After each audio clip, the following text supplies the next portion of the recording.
Good morning 8th class. जैसा कि हमने प्रीवियस क्लास में फंडामेंटल के बारे में थोड़ा बहुत पढ़ा था, सो आज हम आगे का चैप्टर स्टार्ट करते हैं। Our fundamental rights.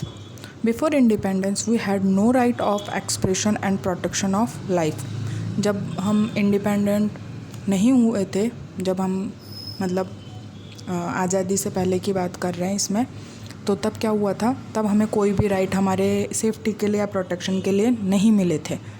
The citizen had no right to oppose the anti social policies and laws of British government. जो ब्रिटिश गवर्नमेंट थी उन्होंने क्या कर रखा था, हमारे अगेंस्ट जो राइट्स थे वो हमें नहीं दे रखे थे और हमारे अगेंस्ट खड़े हुए थे। The freedom movement led by our freedom fighters is the story of their struggle for obtaining this fundamental rights. और जब फ्रीडम मतलब जब हम आज़ाद हो गए थे, तो उसके बाद में जब हमने मतलब जीत ली थी हमारी आज़ादी की लड़ाई, उसके बाद में क्या हुआ था, तब हमें कुछ मतलब लड़ाई वड़ाई करके मतलब फ़ाइट करके उसके बाद में हमें हमारे कुछ राइट्स, ये जो राइट्स मिले हुए वो तब मिले थे, तब जा कर के। For this our freedom fighters had to go to jail several times and thousands of them had to sacrifice their lives। और इसके बाद में क्या हुआ था कि कई लोगों को जेल जाना पड़ा था। फ्रीडम के बाद जब हमें मतलब आज़ादी मिली थी, उसके बाद में कई लोगों को तो जो अब तो मर चुके हैं, मतलब जिन्हें हम शहीद कहते हैं, तो वो पहले तो जेल गए थे और उन्हें काफ़ी लोगों को अपनी जान से हाथ भी धोना पड़ा था। मतलब कुछ मर गए थे और कुछ जेल चले गए थे। Fundamental right has been mention in Nehru report also in the year in 1928। 1928 में एक नेहरू रिपोर्ट आई थी, उसमें जो ये फंडामेंटल राइट्स हैं इनके बारे में बताया गया था।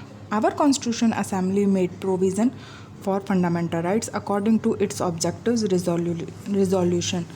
जो हमारी कॉन्स्टिट्यूट असेंबली है उसमें एक ऑब्जेक्टिव रिजोल्यूशन नाम से एक रिपोर्ट थी, वो आई थी। उसमें जो फंडामेंटल राइट्स है उसका जिक्र था। All round development and protection of life of an individual depend upon this fundamental rights. और जो पीपल्स हैं या हम लोग हैं, हम लोगों के लिए ही कि हमें प्रोटेक्शन मिले और हम इंडिविजुअल डिपेंड रहें, मतलब किसी पे डिपेंड ना रहे, इसीलिए जो फंडामेंटल राइट्स है वो बनाने की ज़रूरत पड़ी। In case of violation of this fundamental rights and individual can directly file his complaint in high courts और द सुप्रीम कोर्ट। और हमारे लिए ही मतलब हम खुद के लिए अगर जो हमें फंडामेंटल राइट्स दिए गए हैं, अगर हमसे कोई छीनता है या हमें वो राइट नहीं मिलता फंडामेंटल राइट्स का, तो हम क्या कर सकते हैं, डायरेक्ट कोर्ट में जा कर के इसको फाइल कर सकते हैं या सुप्रीम कोर्ट में मतलब जा कर के, और हम कंप्लेन कर सकते हैं कि हमें हमारे जो राइट्स है वो नहीं मिल रहे हैं। उसके बाद में आता है now let's discuss about the fundamental rights. अब हम कुछ फंडामेंटल के जो हमारे फंडामेंटल है हम उसके बारे में पढ़ते हैं। तो फर्स्ट हमारा फंडामेंटल राइट है राइट टू इक्वलिटी, मतलब बराबरी का हक, कि सब इक्वल है कॉन्स्टिट्यूशन की नज़र में। तो आर्टिकल 14 से लेके 18 तक के बारे में इक्वलिटी के बारे में बता रखा। अकॉर्डिंग टू दिस राइट, इस राइट में क्या है, all citizens of the country are equal in eyes of law. हम लोग कोई भी हो, अमीर गरीब कुछ भी कैसा भी हो, जितने भी लोग हैं वो सब इक्वल हैं, चाहे वो कोई सी भी कास्ट के हों, चाहे वो किसी भी एज के हों, चाहे वो कैसे भी हों, कंडीशन इकोनॉमिकली या सोशली कैसे भी हों, सब लॉ या फिर कॉन्स्टिट्यूशन की नज़र में इक्वल माने गए हैं, बराबर माने गए, समान माने गए। As per the constitution that the state the government will not discrimination with any individual on the basis of religion, creed, caste, gender और बर्थ प्लेस। कोई भी गवर्नमेंट के अकॉर्डिंग और कॉन्स्टिट्यूशन के अकॉर्डिंग कोई भी डिस्क्रिमिनेशन नहीं हुआ किसी भी पीपल के साथ में, चाहे वो धर्म के आधार पर ही माना जाए, चाहे क्रीड के आधार पे माना जाए, मतलब चाहे धर्म हो, रिलीजन हो, चाहे कोई क्रीड या नस्ल हो, या फिर कास्ट जाति हो, या फिर जेंडर लिंग हो, या ऐसा होता है ना कई बार लेडीज़ फीमेल्स का अलग और मेल्स का अलग, तो इसमें वो भी नहीं है। और चाहे वो बर्थ का हो कि मतलब बर्थ प्लेस कहीं पर भी हो जाता है ना, कोई भी पैदा हुआ, तो किसी भी तरह से नहीं किया जाएगा। Everyone has the equal opportunity to get a government job, और सभी को इक्वली अपॉर्चुनिटी दी गई है गवर्नमेंट जॉब के लिए कि कोई भी अप्लाई कर सकता है, बट एजुकेशन होनी चाहिए उसकी, उस लेवल का होना चाहिए। अनटचेबिलिटी हैज़ बीन अबॉलिश्ड, और इसी के साथ साथ क्या कहा गया है कि कोई भी अनटचेबिलिटी नहीं होनी चाहिए, मतलब इसे भी अबॉलिश किया गया है।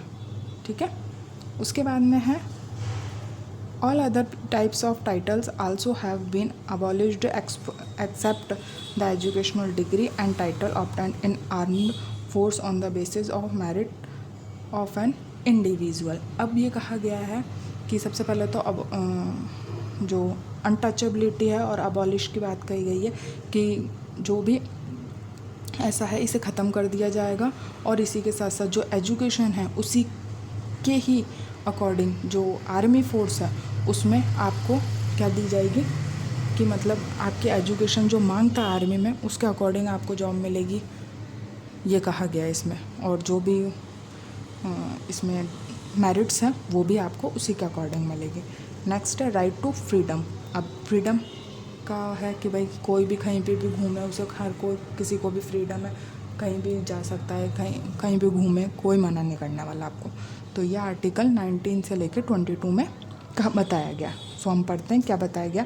According to this right every Indian citizen enjoys the following several fundamental, 7 fundamentals आपको फंडामेंटल फ्रीडम के बताए गए हैं। सो फर्स्ट है freedom of speech and expression. तो सबसे पहले तो आप कुछ भी कोई भी स्पीच दीजिए, आप कोई भी एक्सप्रेशन करिए दीजिए, आपको कोई मना नहीं करेगा। मतलब भाषण वगैरह होता है ना, आप कहीं पे भी कुछ भी दीजिए, गलत नहीं होना चाहिए, आपको कोई मना नहीं करेगा। नेक्स्ट है freedom of assembling peacefully and without arms. Second है आपका कि आपको पीसफुली सारे काम करने हैं, आप ये नहीं कि ग्रुपिंग बाजी करें या कुछ भी, मतलब गलत नहीं होना चाहिए, पॉजिटिव वे में या अच्छे काम कर रहे हैं तो आपको कोई मना नहीं करेगा। नेक्स्ट है freedom to from association and union. अब क्या कह रहा है कि आपको जो एसोसिएशन है या यूनियन से रिलेटेड जो भी है आप वो भी काम कर सकते हैं, आपको कोई मना नहीं करेगा। उसके बाद में फ्रीडम ऑफ मूवमेंट, अब आप मूवमेंट भी कर सकते हैं, उसके लिए भी आपको कोई भी मना नहीं करने वाला है, कहीं पे भी कुछ भी करिए आप। नेक्स्ट है freedom to reside in any part of India, और उसके बाद में कहा गया इंडिया के लिए कि आप इसी के साथ साथ क्या कर सकते हैं, कुछ भी कीजिए, आपको कोई मना नहीं करेगा, रिसाइड कीजिए आप कहीं किसी भी जगह पर इंडिया के। नेक्स्ट है right to buy keep and dispose of property के लिए कहा गया है कि आप कहीं पे भी खरीदिए बेचिए कुछ भी कीजिए, आपको कोई मना नहीं करेगा इसके लिए भी। और लास्ट है फ्रीडम ऑफ प्रोफेशन, आप कोई सा भी काम कीजिए, छोटा मोटा बड़ा कैसा भी कीजिए, इसके लिए भी आपको कोई रोक टोक नहीं होगी। Through the 86 constitutional amendment made in 2002, जो 86 कॉन्स्टिट्यूशन अमेंडमेंट है वो कब हुआ था, 2002। उसमें क्या बताया गया, education has been declared as a legal right and all the children between 6 to 14 year of age have been given the right to free and compulsory education. ये कहा गया है कि जो 6 से 14 साल तक के बच्चे हैं उन्हें किसी भी कंडीशन में अगर वो नहीं ले पाते हैं एजुकेशन तो गवर्नमेंट उन्हें फ्री एजुकेशन देगी। एटलीस्ट 14 ईयर्स 6 से 14 ईयर्स तक के तो बच्चों को एजुकेशन लेना कंपलसरी ही है। अगर किसी के पेरेंट्स नहीं दिला पाते हैं तो गवर्नमेंट उनको free of cost education provide कराएगी। सो हमारे आज के 3 जो राइट्स हैं वो हमने पढ़े। नेक्स्ट जो हमारे 4 राइट्स बच रहे हैं वो हम नेक्स्ट क्लास में पढ़ेंगे। Thank you.